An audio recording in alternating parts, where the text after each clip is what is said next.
Okay, तो तुम लोगों ने demon slayer infinity castle arc movie तो देख ही ली होगी, और कैसे उसमें हमें अपर मून्स और उनके फाइट को दिखाया गया, like Zenitsu versus Kaigaku, Tanjiro and Giyu versus Akaza, और हाँ ये चोमू, डोमा वर्सेस शिनोबू। तो इस वीडियो में तुम्हें डोमा वर्सेस शिनोबू की पूरी फाइट एक्सप्लेन करने वाला हूँ। जैसा कि हमने मूवी में देखा था कि डोमा शिनोबू को अपने अंदर एब्सॉर्ब कर लेता है, तभी वहाँ कनाओ आ जाती है, और जब डोमा अकाजा के डेथ के बारे में बात कर ही रहा होता है तभी वो कनाओ को देख के उसका नाम पूछता है, और सहमी हुई कनाओ उसे कहती है कि वो कनाए और शिनोबू की छोटी बहन है, पर डोमा को उस पर विश्वास नहीं होता है और वो उससे कहता है कि तुम उन दोनों जैसी बिल्कुल नहीं दिखती। खैर, मुझे यंग लड़कियों को खाना ज़्यादा पसंद है। तो जब डोमा अकाजा के मरने का दुख दिखाई रहा होता है तब कनाओ उसे कहती है बस करो, और कितने झूठ बोलोगे, तुम्हें मेरे दोस्त के मरने का कोई भी कम नहीं है। वो उससे कहती है कि तुम बहुत एक स्मार्ट गाय हो, तुम बस खुशी और दुखी होने का ढोंग करते हो, तुम्हारे दिल में ऐसी कोई भी फीलिंग्स नहीं है। क्यों? तुम पैदा ही क्यों हुए? डोमा कनाओ की बातों को सुन के कहता है कि मैंने आज तक कई यंग लड़कियों से बात किया है, पर तुम्हारी जैसी बुली नहीं देखी आज तक।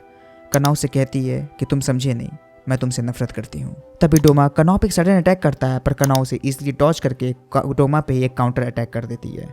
तभी डोमा नोटिस करता है कि उनकी फाइट के दौरान कनाओ बिल्कुल भी सांस नहीं ले रही है, और वो सोचता है मे बी ये उस पिलर गर्ल से भी ज़्यादा स्ट्रॉन्ग है। कनाओ सोचती है आज तक मैंने जितनी भी डीमन से फाइट किया है वो बच्चे थे कंपेयर टू डोमा के आगे। अपना फिफ्थ फॉर्म इस्तेमाल करके डोमा पे अटैक करती है, पर as a counter major Douma भी उस पे ब्लड डीमन आर्ट से अटैक करता है। उनके फाइट के दौरान डोमा नोटिस करता है कि कनाओ की आंखें हैं, जिसकी वजह से वो डोमा के अटैक्स को इतनी ईजिली डॉज कर ले रही है और उनके आने वाले अटैक्स को भी प्रिडिक्ट कर ले रही है। अभी डोमा कनाओ पर दूसरी ब्लड डीमन आर्ट टेक्निक इस्तेमाल करता है, जिसका नाम होता है व्हाइट ब्लिजर्ड प्रिंसेस, जिससे कनाओ को डोमा से दूर जाना पड़ता है और वो उसके क्लोज नहीं आ पाती है। डोमा कनाओ पर कॉन्टिन्यूस अटैक करता है और कहता है अगर तुम्हें मेरा सर चाहिए तो तुम्हें मेरे क्लोज आना पड़ेगा।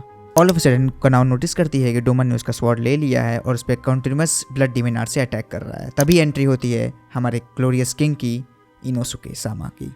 इनोसुके एंट्री करते ही देखता है डोमा को, देख के बोलता है तो तुम हो अपर मोंटू, अगर मैं तुम्हें हरा देता हूँ तो मैं भी एक हाशिरा बन जाऊंगा। डोमा बहुत कंफ्यूज दिखता है और तभी हम देखते हैं कि इनोसुके कनाओ को डांटता है और कहता है कि अगर तुम्हें कुछ हो गया तो शिनोबू मेरे पे बहुत गुस्सा होगी। इनोसुके कनाओ को उदास देके पूछता है क्या शिनोबू मर गई? तभी डोमा कहता है नहीं, वो मेरे अंदर जिंदा है।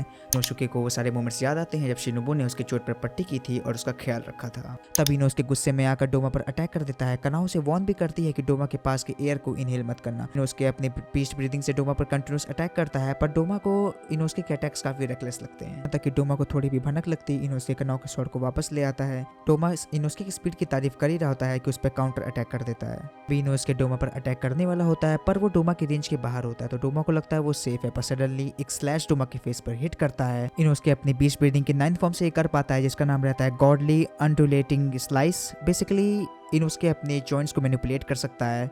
उसकी इस टेक्निक को देख के कनाओ और डोमा दोनों शॉक हो जाते हैं कि आखिर ये कैसे पॉसिबल है। डोमा इनोसुके की टेक्निक का मजाक उड़ाता है और कहता है ये कैसे पॉसिबल हो सकता है, क्या तुम्हारे जॉइंट्स हर्ट नहीं करते? तो इनोसुके जवाब देता है नहीं, क्योंकि मैं इनोसुके सामा हूँ। ऑब्वियसली हम भी जानते हैं कि वो इनोसुके सामा है, इसलिए उसे वो कुछ भी कर सकता है। तभी इनोसुके को नोटिस भी नहीं होता है, पर डोमा इनोसुके का मास्क ले जा चुका होता है। डोमा इनोसुके को देखते हुए बोलता है कि मैं तुम्हें जानता हूँ, मुझे तुम्हारा चेहरा फेमिलियर है। इनोसुके उससे साफ इनकार कर देता है और कहता है मैं तेरे जैसे चोमू से आज तक नहीं मिला है। और इनोसुके से कहता है कि एक औरत थी जो अपने हाथ में एक छोटे से बच्चे को लेकर आई थी, उसका पति उसे बहुत मारता था, उसका पूरा चेहरा भी सुजा हुआ था। ये सब देख के मेरे इटर्नल पैराडाइज वालों ने उसे अंदर ले लिया। डोमा कहता है मेरी एक टच से वो चेहरा नॉर्मल हो गया और उसका चेहरे और आंखें बिल्कुल तुम्हारे जैसी थी। इनोसुके बोलता है मेरी कोई भी माँ नहीं है। वो डोमा पर अटैक कर देता है, पर डोमा इनोसुके को ही इंजर्ड कर देता है। डोमा इनोसुके को उसकी माँ के बारे में कुछ बातें बताता है, जिससे इनोसुके को भी अपनी माँ के बारे में याद आ जाता है। तब डोमा इनोसुके से कहता है कि मैं तुम्हारी माँ को खाने नहीं वाला था, वो इतनी सुंदर थी कि मैं उसे अपने साथ रखने वाला था, पर तुम्हारी माँ कोटोहा को ये पता चल जाता है कि मैं अपने वर्शिपर्स को खाता हूँ। वो मेरे लाख समझाने के बाद भी टेंपल से भाग जाती है और एक क्लिफ के पास जाके फंस जाती है। वो तुम्हें तो क्लिफ से नीचे फेंक देती है और मैं तुम्हारी माँ को मार कर खा जाता हूँ।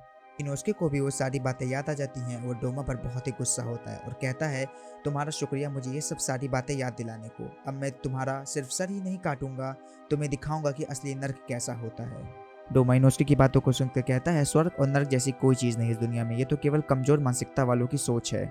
इनोसुके डोमा पर चिल्लाकर बोलता है अगर इस दुनिया में कोई भी नर्क नहीं है तो मैं तेरे लिए एक नर्क बनाऊंगा। तभी इनोसुके डोमा पर डिफरेंट अटैक कर देता है और डोमा कहता है कि मैं तुम लोग के साथ और खेलता जब तक मैं बोर न हो जाऊँ, पर अकाजा दोनों के मरने के बाद मुझे मुजान सामा के पास भी जाना है, तब तक के लिए तुम इन आइस डॉल से खेलो। वो आइस डॉल्स इनोसुके और कनाओ पर अटैक कर देते हैं। डोमा कहता है कि इन बच्चों की टेक्निक भी मेरी टेक्निक जितनी ही पावरफुल है। तभी डोमा वहां से जाने लगता है और इनोसुके और कनाओ डोमा के डॉल से लड़ते हैं। तब तक डोमा और 5 डॉल बना के इनोस्के और कनाओ पर अटैक कर देता है। तभी इनोस्के सोचता है कि कैसे हम इन आइस डॉल से भी हार रहे हैं जो कि ये असली डीमंस भी नहीं है। इनोस्के गुस्से में आकर डोमा पर ही अटैक कर देता है, पर डोमा के आइस डॉल्स इनोस्के को ही इंजर्ड कर देते हैं। कनाओ इनोस्के को पैनिक ना करने को बोलती है और कहती है कुछ देर और होल्ड करो। तभी हम देखते हैं कि डोमा एस्केप करने वाला होता ही है कि उसका पूरा चेहरा गलने लगता है। डोमा समझ नहीं पाता ये मेरे साथ क्या हो रहा है। तभी हमें शिनोबु और कनाओ पास्ट में बात करते हुए दिखाए जाते हैं, जहाँ शिनोबु कनाओ को समझा रही होती है कि अगर मेरा सामना अपर मून 2 से होता है तो मुझे मरना होगा। कनाओ शिनोबु की बातों को सुनकर समझ नहीं पाती है और कहती है कि हम उस अपर मून 2 से साथ में लड़ेंगे। तब शिनोबु कनाओ को समझाती है कि एक अपर मून 3 पिलर जितना स्ट्रॉन्ग होता है, यानी कि 3 हाशिरा जितना एक अपर मून स्ट्रॉन्ग होता है। और हमारी बड़ी बहन की इंफॉर्मेशन के आधार पर अपर मून 2 की एक अलग सी फैंटेसी है, जो कि है वो वुमेन्स को मारकर खा जाता है। शिनोबु कनाओ से बताती है कि उसके बॉडी में currently 37 KG of wisteria poison है, वो भी कॉन्सेंट्रेटेड फॉर्म में। शिनोबु कनाओ को एक कंपैरिजन में बताती है जैसे कि उसके स्वॉर्ड में केवल 50 ml पॉइजन है और उसकी बॉडी में 37 केजी ऑफ पॉइजन है, जो 70% ज्यादा है लीथल डोज से। तो अगर डोमा उसे कंज्यूम कर लेता है तो वो सारा 37 केजी ऑफ पॉइजन डोमा के अंदर चला जाए। हम प्रेजेंट में आते हैं और देखते हैं कि डोमा का पूरा बॉडी मेल्ट होने लगता है और डोमा को ये पता चल जाता है कि ये सब चीज शिनोबु का किया धरा है। उसकी रीजनरेशन भी काफी स्लो हो जाती है और उसके आइस डॉल्स भी टूट जाते हैं। तभी कनाओ इनोस्के को डोमा पर अटैक करने को बोलती है और जब इनोस्के और कनाओ डोमा पर अटैक करने वाले होते ही हैं तभी डोमा अपनी ब्लड डीमन आर्ट टेक्निक से एक बड़ी सी स्टैचू खड़ी कर देता है। वो स्टैचू कनाओ और इनोस्के पर अटैक करने लगती है। तभी कनाओ अपनी फ्लावर ब्रीथिंग टेक्निक का फाइनल फॉर्म यूज करती है, जिसमें वो सारी चीजों को स्लो मोशन में देख सकती है और उन पर फास्ट अटैक कर सकती है। कनाओ इस टेक्निक को केवल 2 बार यूज कर सकती है, क्योंकि बेसिकली इस टेक्निक से इस्तेमाल करने से कनाओ एक हाथ से अंधी हो सकती है। कनाओ उस स्टैचू को काट देती है और डोमा के हेड पर अटैक कर देती है। तभी डोमा कनाओ के हाथों को फ्रीज कर देता है और हम देखते हैं कि इनोस्के अपनी न्यू टेक्निक से थ्रोइंग स्लाइस, बेसिकली इनोस्के अपनी स्वॉर्ड को थ्रो करके डोमा के हेड पे मारता है और इनोस्के और कनाओ डोमा के सर को काट देते हैं। अब हमें डोमा के थॉट्स दिखाए जाते हैं, जहाँ डोमा सोचता है कि मैं इन वीकलिंग से कैसे हार गया।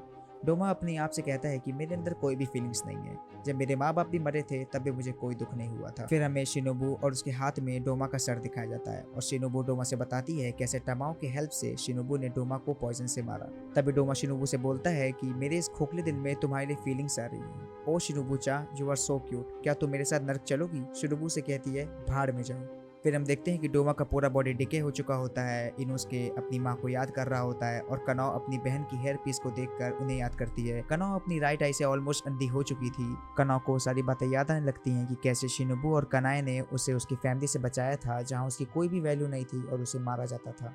कनाओ के पास उसके दोस्त हैं जो उसकी वैल्यू करते हैं और उसकी मदद भी करते हैं। अभी हमें शिनोबु और कनाए को कनाओ के सर पर हाथ रखते हुए दिखाया जाता है और शिनोबु और कनाए अपनी आफ्टर लाइफ में अपनी फैमिली से भी मिल लेती हैं।